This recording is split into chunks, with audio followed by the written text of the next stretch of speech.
What's going on, guys? Jordan here with HD. Going to walk you through a back session today. So right now, currently training back twice a week. So we have like an upper back emphasis with a little bit of lat in the second session, which is going to be today. It's going to be a lat emphasis finishing with the upper back. So we're going to go through 4 movements, keep it pretty simple, but we're going to try and explain the intent of every exercise as we walk through it. Real big emphasis on execution today. So starting off a little bit of warm up.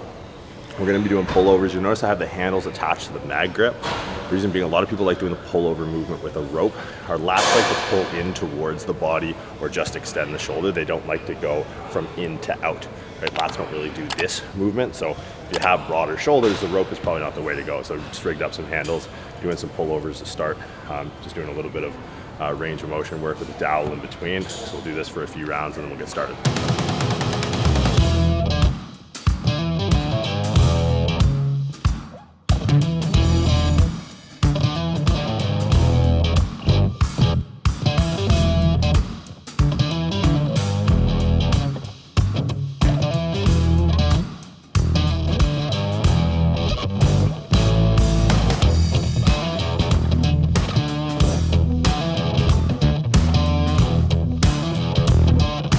First movement, we're gonna go single arm machine, horizontal row. So we're gonna notice the setup's a little bit different. I'm gonna have my lead leg forward, we're gonna go one arm at a time. Again, we have to deal with convergence and divergence. Basically, our hands going straight back, our hands going out, our hands coming in. This machine with my shoulder width is gonna have us, if we do it both at the same time, pulling apart, which might be better for like maybe the rear delts or the mid trap, or maybe even the rhomboids. But if we're gonna have a heavier emphasis on the lat, we want to make sure that utilizing this machine with as much tension across the fiber of the lat as possible. So we're going to set up in a way where I'm just going to try and get my shoulder in a neutral position, and we're going to drive straight back into extension. And you'll notice a little bit at the end, I'm going to try and twist this elbow around, try and touch this elbow to the top of the opposite glute. But that's going to be how we do it. We're going to do one arm at a time, and we're really going to focus on perfect reps. And I don't think a lot of people worry about the quality of the movements when they're in the gym. We're going to have a heavy emphasis on doing the entire session full of perfect reps. You try that, workouts are going to be way better. So again, we're going to set up, shoulder extension, think about driving the elbow down, not hyper extending the shoulder too much. When we get to that bottom position, we're going to think about just wrapping that humerus kind of around the rib cage back to the opposite side glute. Get as much out of that lat as we can, and we'll move on to the next exercise.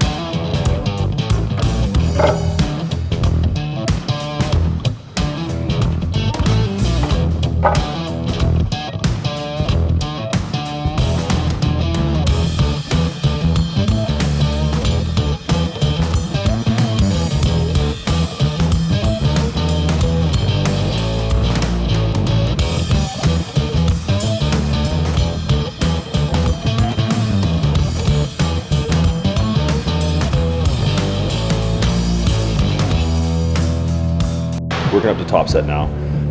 We're going to kind of do a cluster set at the top to try and get as much volume at the heavy weight as we can. We go a straight set, we might only get, based off last set, maybe 6 to 8, but if we break it up in sets of 3, sets of 4, we might end up with 10, 12 total reps at that weight.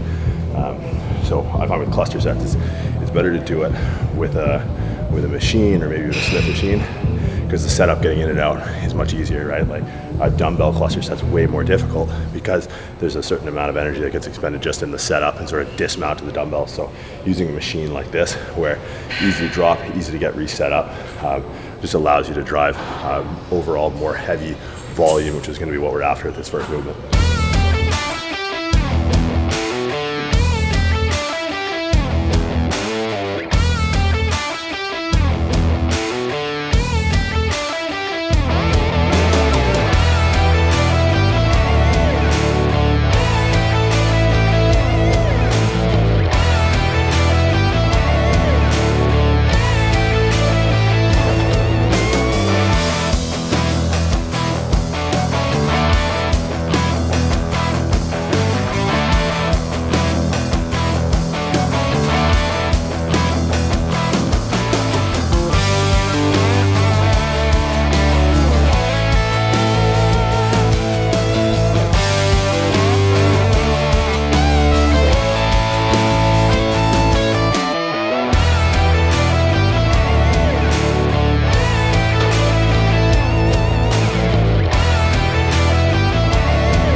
right, so moving on to the second movement, we're going to use the semi-supinated lat pull down. You'll notice my torso angle stays kind of back the whole way. We're not going to be working into the full overhead position just yet. Semi-supinated grip, if you don't have it, you can attach some handles onto a straight bar. Your lat works as a better extender of your shoulder when it's not internally rotated, right? There is a utility, and we can talk about that in another video, of doing lat movements with that overhand grip, like a pull-up with an overhand grip. There's definitely utility for that, but with what we're trying to do today in targeting the lats, we sort of different ranges of its strength curve. We're kind of moving on up into the degree of shoulder flexion, really gonna try and challenge that mid-range of the movement. Rib cage over the pelvis. So even though I'm gonna be leaning back, I'm not gonna be losing integrity of my lumbar spine. And I'm gonna make sure that my ribs are down. You might even see on some of like on the way up or a few of those reps, that I actually start to get shaky.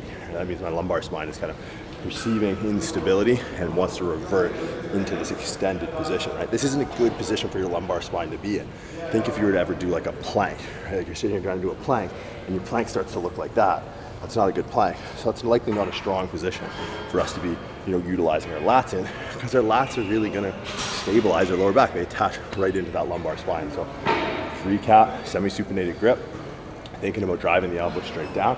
Gonna be leaning back a bit, avoiding that full overhead position. We're really gonna try and keep this rib cage down over the pelvis as we lean back. So a couple pointers there. Second movement, 2nd of 3 for the lats, 2nd of 4 for the workout. So we'll give it a go.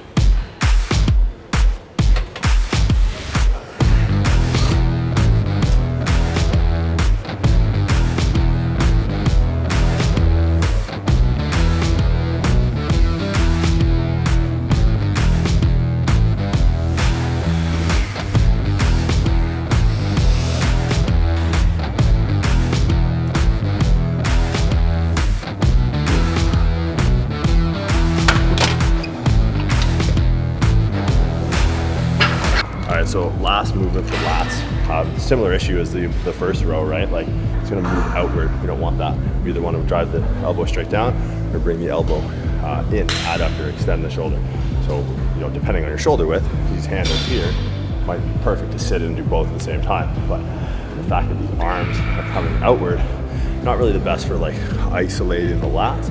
And that's kind of a big focus of the first 3 parts of the movement. So we're gonna try and get into the overhead position, try and maintain like a neutral wrist. And you're gonna notice I'm gonna set up my body in a way where I'm kind of turning a little bit. Like, so if you look, this arm is gonna come down on a bit of an angle now. So I want my shoulder to be in a totally neutral position to just extend through that kind of arc the machine creates. So whereas the last machine, I was sitting back a bit, I'm gonna actually try and tuck right in here as much as I can. Maintain kind of that flexion and neutral shoulder, so not allow my hand to turn out. Again, not that that's bad, it's just not the intent of what we're doing for today. And I'm gonna try and spend as much time kind of in this overhead position as I can, under tension. Not gonna relax at the top. And then once I get to the bottom, I'm gonna try and get into this part of the range of shoulder flexion that we haven't really challenged much yet in this workout. So that's gonna be kind of the overarching goals of this particular exercise. We're getting into the working sets now. One thing I want you to focus on is never driving the elbow back when we're trying to train the lats. Hyper extension of the shoulder, so if my elbow comes past kind of my torso, that's a lot into the rear delt. Not that there's anything wrong with it, it's all context. So for me, I'm thinking about more or less the lats in my first 3 movements, and upper back, rhomboids, rear delts, mid traps in my last movement, today's session. So I don't want to drive my elbow past the plane of my body. I'm thinking about moving through this arc and driving straight down. The lat is an extender of the shoulder. It doesn't act well as a hyper extender of the shoulder. So that's gonna be one thing that we try and follow through this movement, is just that elbow reversing straight down. And it lats it's like this fan-shaped muscle, very similar to a pec. And then we have like, pec, we have upper fibers and lower mid fibers that attach to the sternum, and costal fibers that sort of come down around the ribs.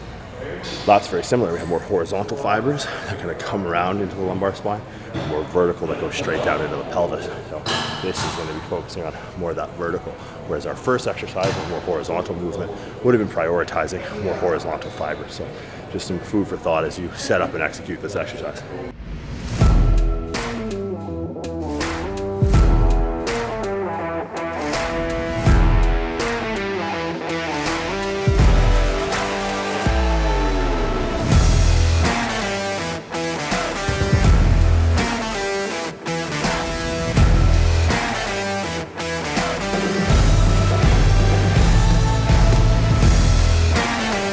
last exercise of the workout. We're going to be focusing on upper back. So we focus more emphasis on movement through the scap. I'm probably going to try and keep it pretty abducted, pretty high through the elbow. Trying to think more rhomboid mid-trap and a little bit of rear delt. We're going to use for a prime seated row. And we're going to load up kind of that fully lengthened position. The nice part about the prime kit is that we can kind of alter which part of the movement, the resistance profile we overload. So for this, we're going to actually overload the initial part of that movement, the initial sort of shrug, and then we're just going to see how heavy we can go, kind of maintaining some volume, some reps, somewhere in the 8 to 12 range.